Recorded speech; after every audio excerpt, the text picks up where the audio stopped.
मोहम्मदी सामने से रहे गुजरल जोहिया से ओकरा पर नजर जे पड़ल।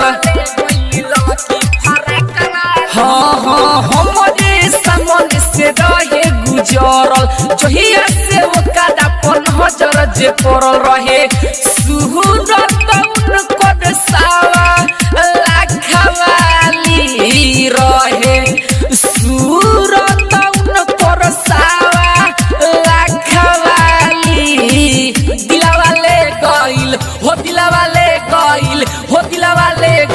ललकी फराकवाली दिलावाले गइली ललकी फराकवाली दिलावाले गइली ललकी फराकवाली।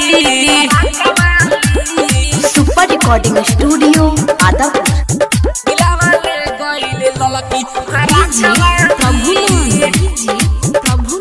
ललकी फराकवाली दिलावाले गइली। गजबे के लागत रहे गोद गोद गाल हो पतो न चलल कब लेली दिल निकाल हो।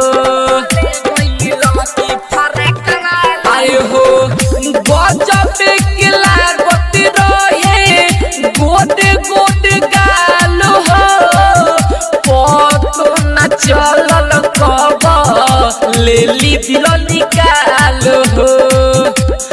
बड़ी शोभत रहे उन पर कानवाली बड़ी शोभत रहे उन पर कानवाली। हो दिलावाले गइल हो दिलावाले गइल हो दिलावाले गइल पतर की फराकवाली दिलावाले गइल ललकी फराकवाली दिलावाले गइल गोरकी फराकवाली। मिक्स बाय अरमान राज। दिलावाले गइल ललकी फराकवाली ललकी फराकवाली दिलावाले गइल।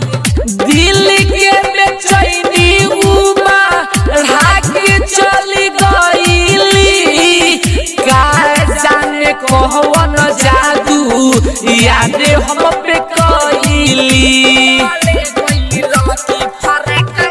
आए हो दिल के बेचैनी उबा ढाके चली गइली का जाने कौन जादू भाई हम पे कइली। राइटर मुमताज बनी है उहे घरवाली फैशन आदमान बनी है उहे घरवाली।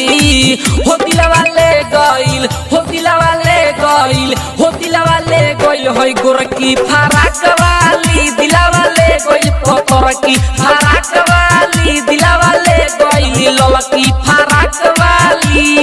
हमरे सामने से रहे गुजरल जोहिया से ओकरा पर नजर जे पड़ल रहे।